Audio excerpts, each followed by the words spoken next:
ఓం శ్రీ గురుభ్యో నమః. శ్రీమాత్రే రామానుజాయ నమః. శుక్లాంబరధరం విష్ణుం శశివర్ణం చతుర్భుజం ప్రసన్నవదనం ధ్యాయేత్ సర్వవిఘ్నోపశాంతయే.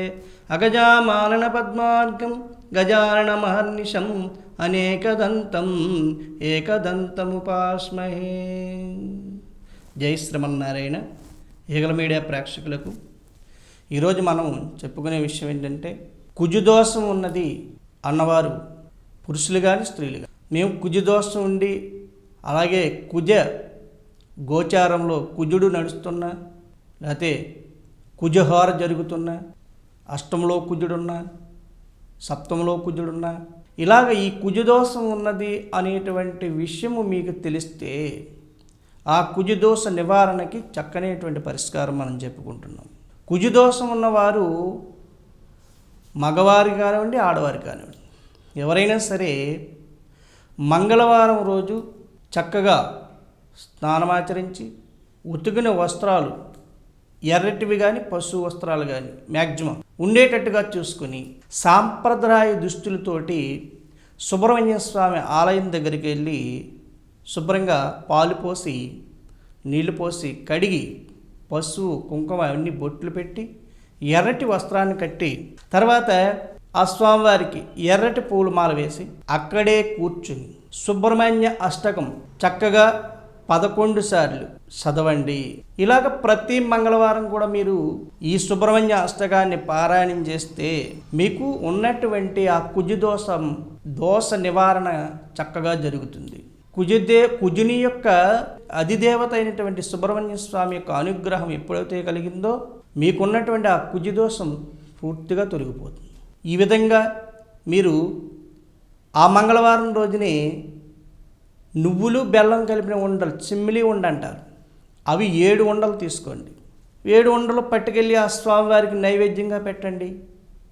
పెట్టి ఆ పక్కన ఎక్కడో కూర్చుని చక్కగా ఈ సుబ్రహ్మణ్య స్వామి అష్టకాన్ని 11 సార్లు పారాయణం చేయాలి. ఈ 11 సార్లు ఎలాగంటే 11 తమలపాకులు తీసుకుని ఒకటి ఎర్రటి పువ్వు అక్కడ పెట్టి ఎండు ఖర్జూర ఒక్క పెట్టి పారాయణం అయినప్పుడల్లా అది పట్టుకెళ్ళి సుబ్రహ్మణ్య స్వామి ఎదురుగా పెట్టాలి. మీరు పారాయణానికి కూడా ఒక్కొక్క తమలపాకుతో తాంబూలాన్ని పెట్టినట్టుగా స్వామివారికి ముందుగా పెట్టి మీరు అప్పటి వరకు పట్టుకెళ్ళినటువంటి పండు ఫలము ఈ 11 పర్యాయం అయిన తర్వాత పండు ఫలము పెట్టి అక్కడ ఆయనకు నివేదన చేసి చక్కగా ఆరతిచ్చి 7 ప్రదక్షిణలు చేసి మీకు ఉన్నటువంటి కోరిక, చాలామందికి వివాహం కోసం కోరుకుంటారు, లేదంటే ఆరోగ్యం కోసం కోరుకుంటారు, లేదు ఇంకా ఏదో రుణబంధ విముక్తుల కోసం, రుణం బాగా ఎక్కువైపోయింది, నేను చాలా భరించలేకపోతున్నానండి ఈ రుణాలతో అని అనుకుంటారు. వాళ్ళు కూడా ఇది ఆచరిస్తూ చక్కగా ఈ పరిష్కారాన్ని మీరు ఆచరించండి. ఆ స్వామివారి యొక్క అనుగ్రహం వల్ల మీకు మరి ఆ కుజుదోషం తొలగిపోతుంది. ఆ రుణాల నుంచి మీరు బయటపడతారు. చక్కగా ఏదైతే రుణం ఉందో మీకు ఆ రుణం విముక్తి జరుగుతుంది ఏదో విధంగా. లేకపోతే మీరు ఏదో పని చేస్తూ ఇంకో రకంగానో మీకు తీర్చేటువంటి అవకాశం ఉంటుంది. ఆ సంకల్పంతో మీకున్నటువంటి కోరిక, మీకున్నటువంటి ఒక మరి బాధ చెప్పుకుంటూ స్వామివారిని విశ్వాసంతో, నమ్మకంతో, దృఢమైనటువంటి నమ్మకంతో, స్వామి నిన్ను నేను ఆచరించాను, నీ పాదాలను పట్టుకున్నాను, నాకున్నటువంటి బాధలన్నీ కూడా తీరిపోయేటట్టు చేయి స్వామి, నాకున్నటువంటి ఈ బాధను నువ్వు తీర్చు స్వామి అని చెప్పేసి ప్రార్థించండి.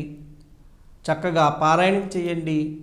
ఆ యొక్క సుబ్రహ్మణ్య అష్టక పారాయణం ఆ స్వామివారి అనుగ్రహం వల్ల మీకున్నటువంటి సమస్యలన్నీ కూడా తీరిపోతాయి. ఇందులో ఎటువంటి సందేహం లేదు. మనం ఇప్పుడు ఉన్నటువంటి స్థితి ఏమిటంటే, మన శ్రవణం చేయాలి, పారాయణం చేయాలి. మనం ఎన్నో యజ్ఞాలు చేద్దామన్న వీలు కానటువంటి సమయం ఇది.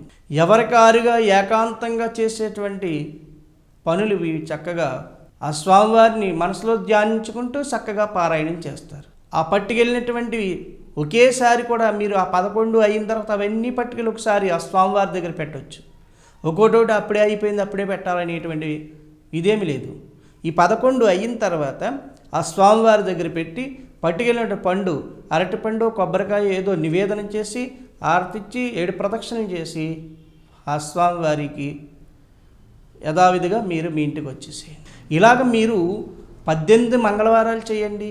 ఈ 18 మంగళవారాలకి మీరు చేసినట్లయితే మీకున్నటువంటి బాధలన్నీ కూడా తొలగిపోతాయి. మీరు ఏ అయితే కోరిక చేశారో ఆ కోరిక ఖచ్చితంగా నెరవేరుతుంది. కానీ మీకు విశ్వాసం, నమ్మకం మెయిన్ కావాలి.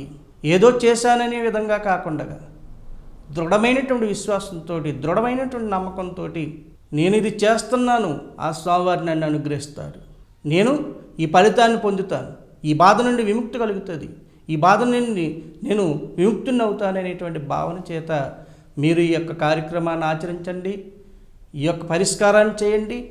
చక్కగా మీకు ఆ కుజదోష నివారణ జరుగుతుంది. మరి మీరంతా కూడా ఈ చక్కనైనటువంటి పరిష్కారాన్ని ఆచరిస్తూ మరి మీ అనుకున్న కోరిక నెరవేర్చుకుంటారని చెప్పి భావిస్తూ మరి ఆ యొక్క కలియుగ దైవం మీ అందరినీ కూడా అష్టైశ్వర్య భోగభాగ్యాలతో తొలగింపు చేయాలని చెప్పి భావిస్తూ లోకా సమస్తా సుఖినో భవంతు.